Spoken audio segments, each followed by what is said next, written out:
All right. Hey, everybody. I'm Uriah Kiser at Potomac Local News. Welcome to this Facebook live stream where we're talking about what we're up to here at Potomac Local this week. I have got my matcha tea right here, one of my favorite drinks, and a shout out to my wife who found some awesome matcha out there on her travels as she was shopping, and just pop some cream in there, and that's a really good afternoon pick me up. It's about 1:30 on Tuesday, August 12th, 2025. Welcome in. I'm glad you're here.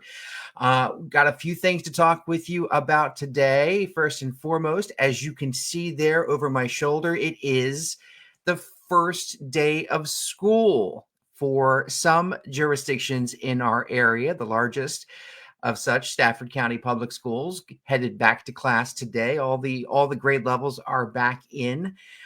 Following a transition day yesterday, Monday, August 11th. And I'm very happy to say that I am the proud parent of one of those kindergartners that went back to school, actually went to school for the first time during that transition day. And we couldn't be prouder of our daughter and the experience that she's had so far and just how excited she is to get to school. For us personally, it has been a great experience. Past few weeks getting ready. We went to the open houses. We've, had great communication with the schools through their Parent View app, and so far so good with the bus. She does ride a bus, and we have so far, as I said, so far so good with that. Interesting to note, prior to the start of the school year, I went over to the Stafford County Transportation Office for the public schools, interviewed the director of transportation and two bus drivers who were nice enough to sit down and talk about their experience preparing for this new school year. As you might remember, Stafford County had many problems last year going into the new school year for the 24-25 school year, where about 3,000 students were left without rides at the start of that school year. This year, complete opposite. We're not hearing of any issues, especially any issues of that magnitude happening. But really, I've not heard any issues this year, and we're only sort of technically a half day in, technically. So, but so far so good, I think, is the key here. Is what we're talking about. As you might remember, Stafford County required parents to opt in their students for school bus transportation. That was a first. And Daniel Smith, who is the superintendent of the school division, told us that has been a game changer in terms of allowing the school division to plan their routes and route their buses more efficiently. Something that he says made them more prepared than any prior year to get students to and from school on the school bus. So again, Stafford County, the largest jurisdiction so far, about 30,000 students back to class today. Also in Manassas, in the city of Manassas, more than 7,000 students returning to the city schools.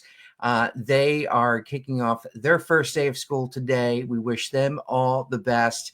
Obviously, if you have photos and you want to share your photos, your experiences, your stories, please do so. You can text us. I'll give you the number. It's 571-989-1695. And I should probably put that on the screen here. So let me put our number here.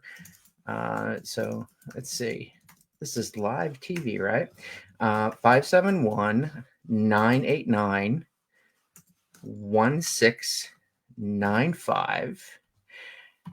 And you can, yep, there it is. You can text us your photos, text us your stories. When you see news break, it doesn't necessarily have to be just about school and back to school.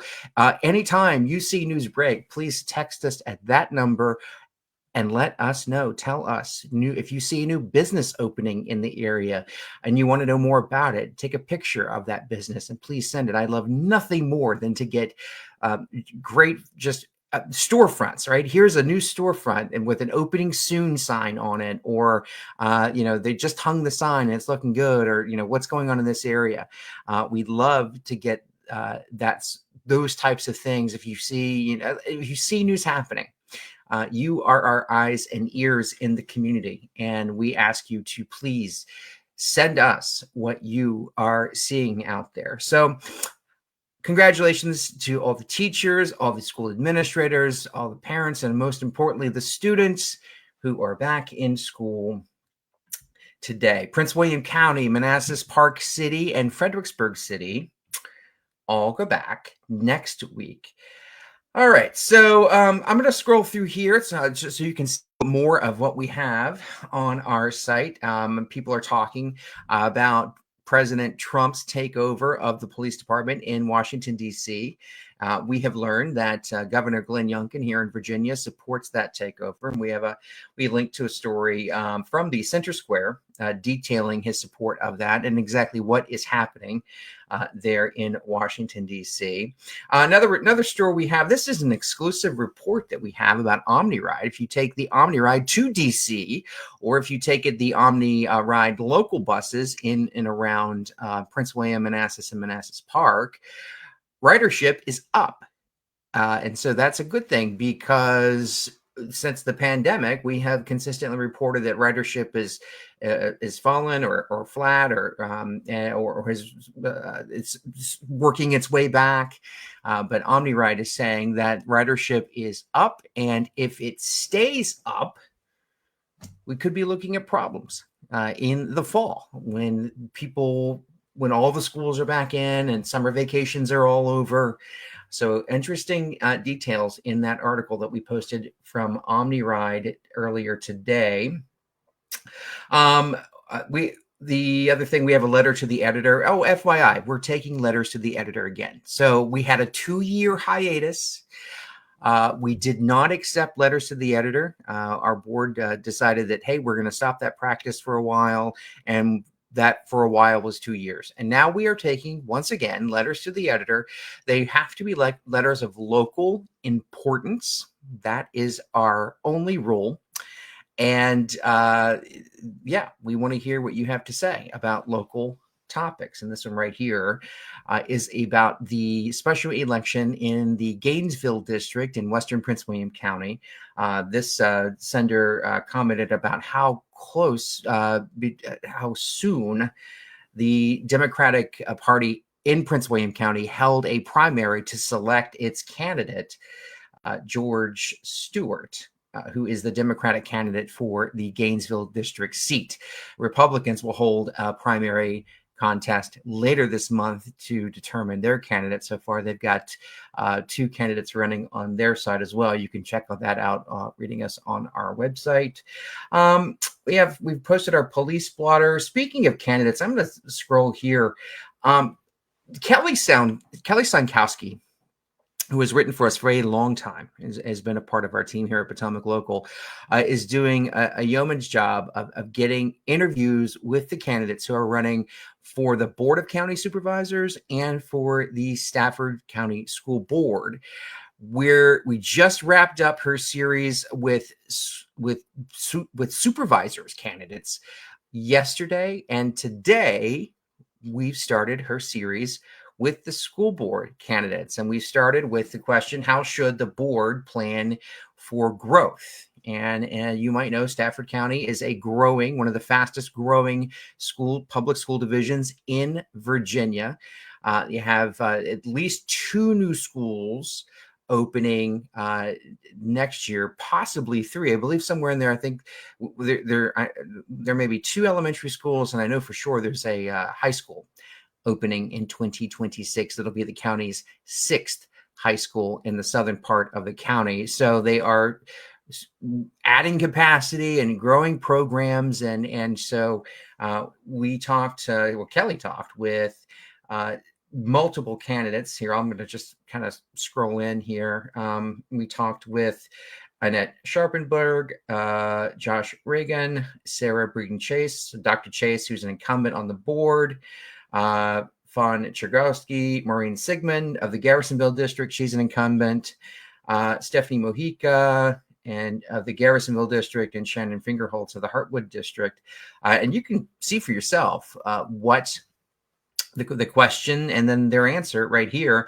And as a bonus, if you want to actually see and hear them talk, well, we've got you covered, because all of our interviews with both school board members and supervisor candidates, I'm sorry, school board candidates and supervisor candidates, all right here in that link. It's all on YouTube, and we posted it up in this playlist, so you can come and hear what the people who want to represent you, if you live in Stafford County, you can hear what they have to say. So that is all for you right now at PotomacLocal.com.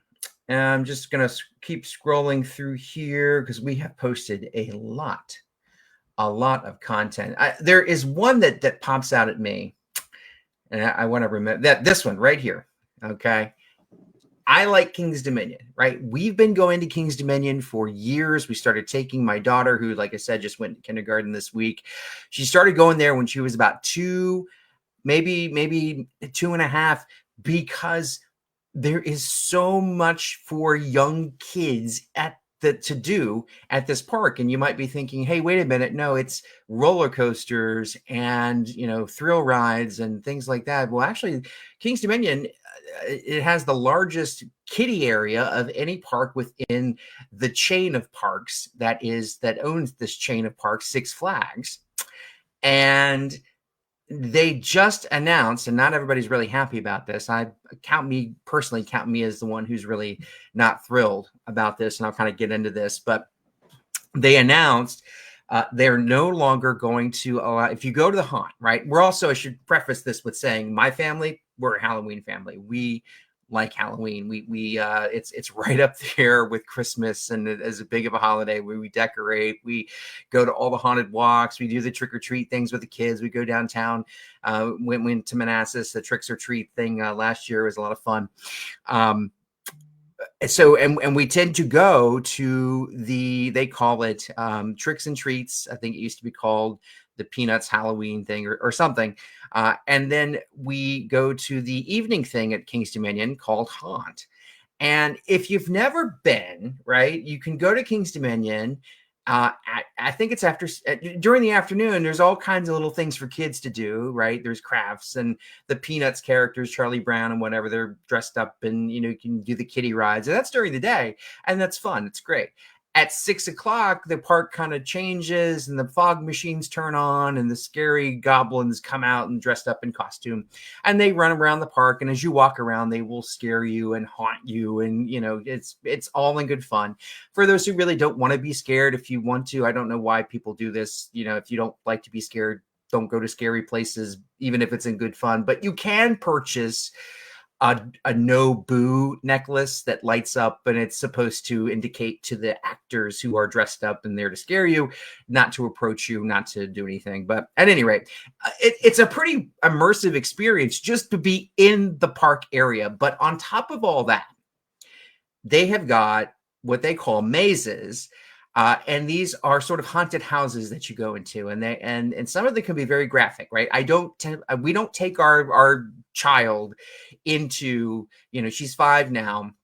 We don't take her into these graphic haunted houses. The exterior area, the park, the midways, the walking around, that's fun. We eat, we get together as a family there. That the lighting is cool. As I said, the fog machines, she actually really loves it. My 5-year-old really loves it. She's also, as I said, we're a Halloween family. That's part of the reason. It's a big part of the reason why we are. But we don't do the mazes, but a lot of people do. And finally, I'm getting around to the news, as you've probably seen the headline as I've been talking here. King's Dominion is charging more for the maze to go into the multiple different mazes that they have, the haunted houses. And that is something that used to be included with the price of admission. And so they're charging, I think it's about $10 per maze that you go into. I think that It's a nightly thing, so you will pay, you will pay nightly as you go. There is an option, I believe it's about $50, where you can get a sort of a haunted season pass that will be good for the dates that King's Dominion has their Halloween event, and that's generally September, October, ending at Halloween. And I think, starting about $50, you can get a pass that gives you access to that. And again, all this used to be included if you were a season pass member, and a lot of people are, because, the season passes for years have been a decent value of, about $100. And single tickets can go as much as 50 or 60. You pay the 100 and you go twice, and you kind of make your, and you just get, it kind of pays for itself. And that's sort of been the pricing model for years on these things, but things are changing. Six Flags and the parent company of King's Dominion, Cedar Fair, merged last year, and we're seeing all these changes. This merger, one of the biggest change, this is a change, and the reason why a lot of people aren't happy about this is because when many people bought their tickets to their season passes, I should say, bought their season passes, this this haunt Halloween event was included all access. And now, just, as we get into the end of summer, as we start looking at fall, they just announced that nope, it's no longer a part of that. And earlier in 2025, we learned, I believe it was in January, that King's Dominion had canceled its Winterfest event for this year, 2025. So Winterfest, if you've not been, it's similar to what Busch Gardens has had for years. It's called Christmas Town. King's Dominion Winterfest was a beautiful lights display. As you know, King's Dominion has that 315-foot tower there. It's their centerpiece. It's their iconic attraction, and they put lights on it, and really they decorate the entire park with lights, and it is beautiful. But they announced this past winter that they would no longer be doing Winterfest. And again, the people who like me bought their season pass in 2024 after being advertised at all these things, including Winterfest, including all the bells and whistles about Halloween, would be included.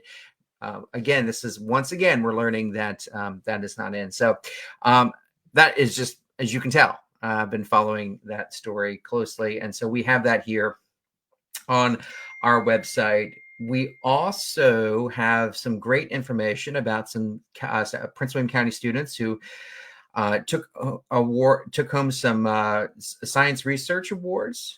Forest Park, Osborne Park, to name a few. So congratulations to them.